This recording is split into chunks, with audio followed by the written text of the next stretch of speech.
Good evening, students. Welcome to Nazudwa mathematics classes eight future institute of commerce. बच्चे आज हम BCom का statistical quality control 9th chapter discuss करेंगे। तो बच्चे पहले हम इसके बारे में जान लेते हैं स्टैटिकल क्वालिटी कंट्रोल होता क्या है। पहले मैं इसकी एक बार डेफिनेशन पढ़ देता हूं यहां से, फिर इसका आपको मीनिंग बताऊंगा। ठीक है बच्चे, इसमें क्या लिखे हुए बुक में देखिएगा। स्टैटिकल क्वालिटी कंट्रोल की जो डेफिनेशन है बच्चे वो लिखा है, statistical quality control can be simply defined as an economic and effective system of the maintaining and improving the quality of the output throughout the whole operating process of the specification, production and inspection based on the continuous testing with the random sample। इसका मतलब ये है बच्चे, जैसे हम कोई भी production कर रहे हैं तो उसके हमें क्वालिटी को मेंटेन करके रखना पड़ेगा कि उसकी क्वालिटी इतनी वैल्यू से लेके इतनी वैल्यू के बीच में होनी चाहिए। अदरवाइज उसे हमें क्या करना पड़ेगा, कई प्रोसेस में से गुजारना पड़ेगा और उसकी टेस्टिंग का ध्यान रखना पड़ेगा। बार बार उस प्रोडक्ट की टेस्टिंग कर करके देखनी पड़ेगी, तभी हमें पता लगेगा कि हमारा जो प्रोसेस है वो कंट्रोल में है या नहीं है। तो बच्चे इस चैप्टर का इसलिए बनाया गया इस चैप्टर को इसलिए बनाया गया बच्चे, ताकि हमें पता लगना चाहिए कि हमारी जो क्वांटिटी या कोई भी क्वालिटी बनती है उसकी क्वालिटी मेंटेन किस तरीके से होगी, हमें उसको किस किस फेस में से गुजारना पड़ेगा। तो बच्चे हमारे पास स्टैटिकल क्वालिटी कंट्रोल को मेजर करने के लिए कई मेथड बताए हुए हैं। हम सीधा उसके मेथड पे चलते हैं। डेफिनेशन आपको मैंने बता दी बच्चे, आपकी बुक में आप रीड भी कर सकते हैं और आगे देखिए बच्चे। इसके बाद बच्चे हमें दिया हुआ है कंट्रोल चार्ट। अब देखिएगा, अपने को स्टैटिकल क्वालिटी कंट्रोल को कंट्रोल करने के लिए दो मेथड दे रखे हैं यहाँ पर। एक लिखा हुआ प्रोसेस मेथड, एक लिखा हुआ प्रोडक्ट मेथड। प्रोसेस मेथड और प्रोडक्ट मेथड के बारे में बच्चे आप डेफिनेशन एक बार यहाँ पर पढ़ लेंगे और उसके बाद हम टॉपिक इसका स्टार्ट करते हैं, डायरेक्ट प्रैक्टिकल पे आते हैं। इसका फर्स्ट है बच्चे, यहाँ पर लिखा हुआ है कंट्रोल चार्ट। अब देखिए बच्चे, जो कंट्रोल चार्ट है उसको हम, जैसे हम एक क्वालिटी बना रहे, क्वालिटी टेस्टिंग कर रहे हैं, तो उसमें हम कंट्रोल लिमिट लगाएंगे कि हमारा डाटा 90% से ऊपर नहीं जाना चाहिए और 33% से कम नहीं होना चाहिए। जैसे कि एग्जांपल लिया मैंने, तो बच्चे हम उसमें अपर लिमिट फिक्स करेंगे, एक लोअर लिमिट फिक्स करेंगे। तो बच्चे उसके अंदर देखिए वही चीज इसके अंदर होती है। कंट्रोल चार्ट के अंदर हम क्या करते हैं, एक सेंट्रल लिमिट, एक बीच की लाइन प्रोसेस। जैसे मान लीजिए आपके पास एक कर्व दिया हुआ है, मान लेते हैं यहां बना रहा हूं मैं। ठीक है बच्चे, ये कर्व है, ये इसका 100% है, यहां पर लिख देते हैं इसका 0% है। मैं इसकी बीच वाली वैल्यू है 50% है, मान लेते हैं। कितनी बच्चे, 50%। अब हमने क्या किया, देखो ये जो वैल्यू है इसको हमने सेंट्रल वैल्यू बोल दिया। क्या बोल दिया बच्चे, सेंट्रल लाइन या सेंट्रल वैल्यू बोल सकते हैं। सबसे पहले इसने बोला था एक तो हमें सेंट्रल लिमिट की जरूरत होगी या सेंट्रल लाइन की जरूरत होगी। दूसरा लिखा हुआ बच्चे क्या, कंट्रोल अपर कंट्रोल लिमिट, मतलब एक हम इसका अपर पार्ट, मान लीजिए मैं अपर कंट्रोल लिमिट 90 पे सेट करना चाहता हूं, यूसीएल बोलते हैं बच्चे इसको, अपर कंट्रोल लिमिट। एक बच्चे हम क्या करेंगे, इसकी lower control limit. Lower control limit क्या आएगी, जैसे मैंने मान लीजिए 0 पे सेट कर दिया, लोअर कंट्रोल लिमिट, LCL बोलते हैं बच्चे इसको। अब देखो बच्चे, अगर आपका डाटा इस कैटेगरी के बीच में रहेगा, अपर और लोअर के बीच में रहेगा, तो आपका प्रोसेस कंट्रोल में माना जाएगा। अगर इससे बाहर हो जाएगा तो आपका प्रोसेस क्या हो जाएगा, अनकंट्रोल हो जाएगा बच्चे। तो इसके अंदर ये तीन इसके मेजरमेंट यूज करते हैं हम। एक होता है सेंट्रल लाइन, दूसरा होता है बच्चे अपर कंट्रोल लिमिट, तीसरा होता है बच्चे क्या, लोअर कंट्रोल लिमिट। इसी से हम इसको मेंटेन कर सकते हैं बच्चे, कंट्रोल चार्ट को। आगे देखते हैं बच्चे, ये जो मैंने बातें बताई इसके अंदर यही चीजें लिखी हुई हैं, आप पढ़ सकते हैं बाद में बच्चे। ठीक है, इसके बाद बच्चे अब हमें देखिएगा कंट्रोल चार्ट को कई टाइप से यहां पर रिप्रेजेंट किया हुआ है। यहां लिखा हुआ type of the control chart. सबसे पहले बच्चे यहां देखिएगा क्या लिखा है, ए और बी लिखा हुआ है। कंट्रोल चार्ट में ए में लिखा हुआ है control chart for the variable. एक ही होता है वेरिएबल के लिए, एक होता है control chart for the attribute, attribute होता है, और एक होता है बच्चे किसके लिए, वेरिएबल्स के लिए। जैसे पहला लिखा हुआ है एक्स बार चार्ट, मतलब मीन चार्ट बोलते हैं इसको। अगला लिखा हुआ बच्चे आर चार्ट, आर चार्ट का मतलब होता है रेंज चार्ट। उसके बाद लिखा है बच्चे एसडी चार्ट, मतलब एसडी का सिंबल दिया हुआ है। और बच्चे यहां पर लिखा हुआ है control chart for the attribute. Attribute में बच्चे पी चार्ट होता है, एनपी चार्ट होता है और सी चार्ट होता है। सबसे मेन बच्चे हमारा ये ऊपर वाला प्रोसेस है, ये ध्यान रखना पड़ेगा, जो हमारे पास control chart for the variable दिया हुआ है। अब बच्चे यहां पर देखिएगा टाइप ऑफ कंट्रोल चार्ट को आप ऐसे भी डिफाइन कर सकते हो, दो पार्ट्स में। ठीक है, जो हमने यहां पर डिफाइन किया उसी को ग्राफ बना के दिखा रखा है बच्चे। तो सबसे पहले control chart for the variable. अब हम बच्चे इसमें सबसे पहले मीन चार्ट, फिर रेंज चार्ट, फिर एसडी चार्ट, ये तीनों चार्ट के बारे में डिस्कस करेंगे। और यही हमारी 9.1 फर्स्ट एक्सरसाइज दी हुई है, और 9.2 इसके ऊपर दी हुई है बच्चे, पी चार्ट, एनपी चार्ट और सी चार्ट के ऊपर। तो बच्चे देखिएगा, अब हम अपना मीन चार्ट के बारे में डिस्कस करते हैं। एक्चुअली बच्चे मीन होता क्या, देखिएगा पहला हम टॉपिक डिस्कस करने वाले हैं, कौन सा बच्चे, मीन चार्ट। एक मिनट बस मैं एक बार पेज को अरेंज कर लूं। हाँ जी बच्चे देखिए, सबसे पहला टॉपिक है अपना मीन चार्ट। मीन चार्ट दिया हुआ बच्चे, और यहां पर लिखा भी हुआ, आपके बुक भी होगी, आप भी साथ में पास में रख लेना अपनी बुक और देखते रहना बच्चे इसको, ठीक है। थोड़ा सा यहां पर आपको देखने में दिक्कत हो तो वीडियो की सेटिंग में जाके इसकी वीडियो की क्वालिटी मेंटेन कर लेना बच्चे। हाँ जी बच्चे, यहां पर लिखा हुआ है मीन चार्ट। अब बच्चे देखो मीन निकालना है तो हमें क्या करना पड़ेगा, अब अपने पास बहुत सारे मीन दिए हो, मान लेते हैं एक हमें दिया हुआ है x1 बार दिया हुआ है, एक x2 बार दिया हुआ है, एक x3 बार दिया हुआ है, एक x4 बार दिया हुआ है, एक x5 बार दिया हुआ है। मतलब हमारे पास बहुत सारे डाटा दिए हुए हैं जिसका हमें मीन पता है। मतलब पहली क्वालिटी, जो भी पहली हमारे पास क्वांटिटी होगा उसको x1 बार मीन बोल दिया, दूसरी वाली को x2 बार। बच्चे अब हमें क्या करना है, जो हमें मीन चार्ट बनाना है, देखिएगा मीन चार्ट बनाने के लिए आपको क्या करना पड़ेगा बच्चे, जितने भी आपके मीन दिए हुए हैं उन सभी को प्लस करके नंबर ऑफ क्वांटिटी से डिवाइड करना पड़ेगा। जैसे देखिएगा, मान लीजिए मुझे मीन बनाना है इसका, तो बच्चे आप अगर मीन का दोबारा से मीन बनाते हो, जैसे हम पूरी मीन क्वांटिटी को दोबारा से मीन में कन्वर्ट करते हैं, उसको एक्स डबल बार बोल देना बच्चे। क्या बोल देंगे बच्चे, एक्स डबल बार। तो देखिएगा बच्चे मीन हम कैसे निकालते हैं, नॉर्मल आपको याद होगा summation of x divide by n होता है, वो हो गया एक सिंगल मीन के लिए। अब हम बहुत सारे मीन को मिक्स करके दोबारा एक मीन बना रहे हैं तो इसको ग्रैंड मीन भी बोल सकते हैं बच्चे, ध्यान रखना। तो बच्चे क्या फॉर्मूला बनेगा, x1 bar plus x2 bar plus x3 bar plus x4 bar divide by, use कर सकते हैं एन।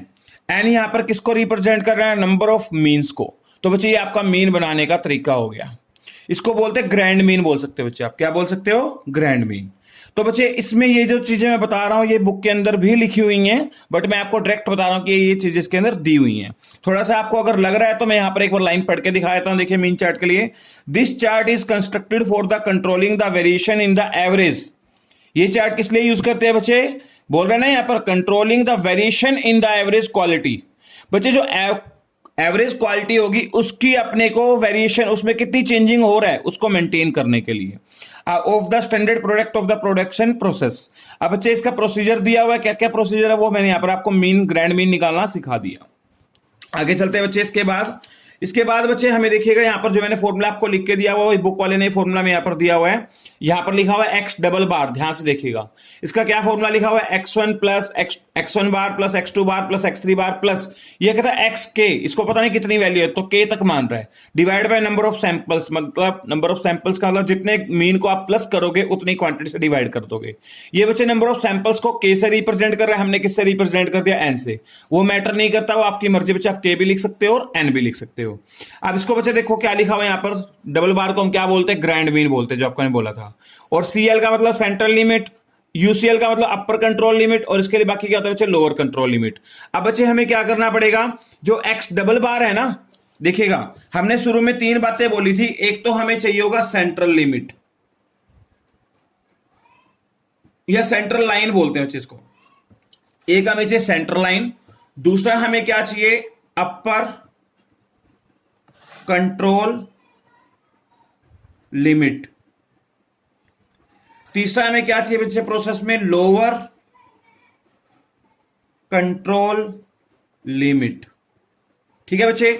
अब बच्चे आप ये जो ग्रैंड मीन बनाते हो, इसी ग्रैंड मीन को हम क्या बोलते हैं, सेंट्रल लाइन बोलते हैं बच्चे। क्या बोलते हैं, सेंट्रल लाइन। सेंट्रल लाइन तो आपके पास आ गई। अब प्रोसेस पूरा करना है तो हमारे पास यूसीएल और एलसीएल होना जरूरी है। यूसीएल का मतलब अपर कंट्रोल लिमिट और एक लोअर कंट्रोल लिमिट होनी जरूरी है। तो बच्चे ध्यान से देखना, दो तीन बातें आपको बताता हूं यहां पर मैं। इसने हमें बताया यहां पर बच्चे ध्यान से देखिएगा, कहता है on the basic of the standard deviation of the production, sorry on the basic of the standard deviation of the population.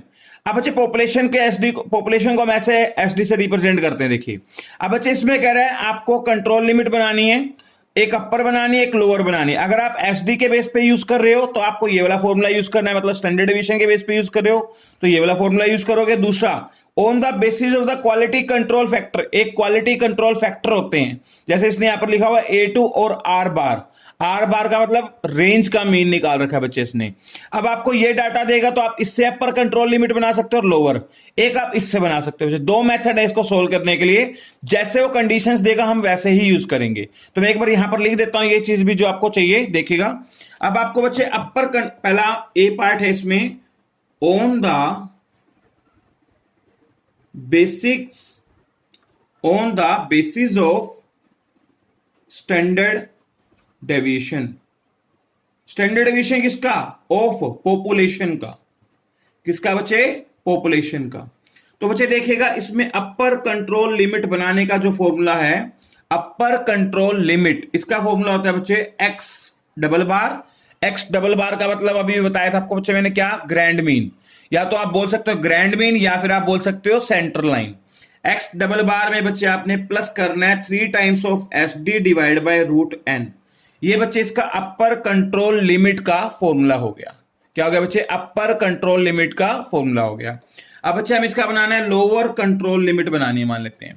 अब बच्चे लोअर कंट्रोल लिमिट बनाने का फॉर्मूला देखिए क्या होगा बच्चे?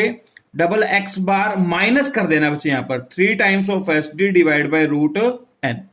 ये बच्चे जो मैं फॉर्मूले लिख रहा हूं ये बुक में भी दिए हुए हैं, यहां से बता रहा हूं साथ में लिख के। इसका बच्चे ये तो हमने यूज किया जब स्टैंडर्ड डिवीजन यूज करेंगे किसका? पॉपुलेशन का।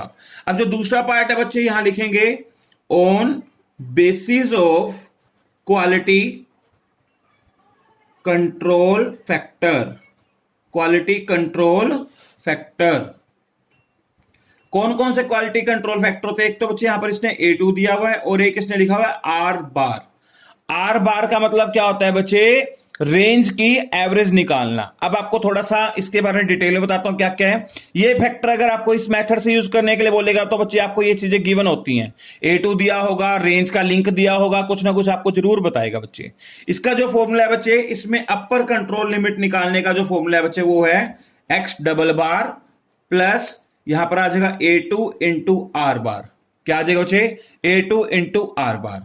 अगर आपको लोअर कंट्रोल लिमिट निकालनी तो बच्चे सिर्फ यहां पर क्या लग जाएगा बच्चे? माइनस। यहां आ जाएगा लोअर, इसमें आएगा एक्स डबल बार मतलब grand mean minus A2 into are बार। ठीक है बच्चे, ये हमारा फॉर्मूला हो गया किसका बच्चे? Lower control limit. ये हो गया अपर कंट्रोल लिमिट। अब बच्चा पूछता है जी A2 क्या है और आर बार क्या है? A2 की वैल्यू बच्चे आपको ये देगा, कोई ना कोई क्वालिटी फैक्टर देगा आपको जरूर, ये वैल्यू दी होती है। दूसरी बात, अब आपको मैं आर बार निकालना सिखा देता हूं। आर बार होता क्या है बच्चे? ये होता है summation of r divide by n. अब बच्चे समेशन ऑफ आर, आर है क्या? आर का मतलब होता है रेंज। हम किसी की भी रेंज कैसे निकालते हैं बच्चे? हम यूज करते हैं largest value minus smallest value. Range का फॉर्मूला होता है एल माइनस एस। एल का मतलब लार्जेस्ट वैल्यू, एस का मतलब स्मॉलेस्ट वैल्यू बच्चे, ये बात ध्यान रखना। आगे चलते हैं बच्चे, ये हो गया हमारा मीन चार्ट से रिलेटेड, मीन चार्ट से रिलेटेड बेसिक जो भी हम यूज करेंगे। पहले मैं आपको सारा बेसिक समझा रहा हूं, इसके बाद इसके प्रैक्टिकल करवाऊंगा बच्चे। ठीक है बच्चे, आगे चलते हैं, नेक्स्ट देखते हैं। इसके बाद फर्स्ट तो हो गया हमारा मीन चार्ट। सेकंड चार्ट का नाम है बच्चे रेंज चार्ट। सेकंड चार्ट का मतलब आर चार्ट के नाम से लिखा हुआ है बच्चे। यहां पर क्या लिखा हुआ बच्चे? Are chart. आर चार्ट का मतलब ऐसे बताया था आपको, इसका नाम होता है रेंज चार्ट। अब अच्छा रेंज चार्ट को हम कैसे यूज करते हैं उसके बारे में हमें बताया हुआ है। देखिएगा रेंज चार्ट, वही बात बच्चे, इसमें भी 3 चीजों की नीड पड़ेगी आपको। सेंट्रल जो हम यूज करते हैं वही चीजों की, जैसे मीन में होती है वैसे रेंज में नीड होगी। तो बच्चे सबसे पहले आपको रेंज निकालने का फॉर्मूला पता होना चाहिए, एल माइनस एस। एल का मतलब largest value minus smallest value. इसमें बच्चे हमें एक तो क्या बनाना पड़ेगा? आर बार बनाना पड़ेगा। आर बार को आप बोल सकते हो सेंट्रल लाइन, सीएल से रिप्रेजेंट कर सकते हो। किससे रिप्रेजेंट कर सकते हो बच्चे? सीएल से। सीएल का मतलब क्या हो गया बच्चे? Central line. अब बच्चे आर बार, अब जैसे अपन ने ग्रैंड मीन बनाया था और ये अब हमें ये बनाना है रेंज का मीन बनाना है, तो इसका फॉर्मूला होगा बच्चे R1 plus R2 plus R3 plus R4 plus R5। मान लेता हूं मेरे पास 5 मीन दिए हुए, रेंज दी हुई है, जरूरी नहीं है 5 हो बच्चे, 5 से ज्यादा भी हो सकते हैं। डिवाइड बाय एन, एन का मतलब क्या है? यहां पर 5 यूज होगा। बुक वाला यहां पर के यूज कर रहा है, आप के वर्ड भी यूज कर सकते हो, आपकी चॉइस होती है बच्चे, कोई प्रॉब्लम नहीं है। बस जो भी आप यूज करोगे उसको मेंशन कर देना, नंबर ऑफ सैंपल्स, जितने भी हमने सैंपल्स यहां यूज किए होंगे। तो बच्चे अब यहां पर देखिएगा आपको यहां पर पहली वैल्यू क्या पता लग गई बच्चे? सेंट्रल लिमिट पता लग गई। कोई भी चार्ट आपको बनाना है तो 3 चीजों की नीड है, तीनों चीजें आपको बता दी मैंने। Central limit, sorry central line, और एक है अपर कंट्रोल लिमिट, एक है बच्चे लोअर कंट्रोल लिमिट। आपके पास ये चीज होनी जरूरी है।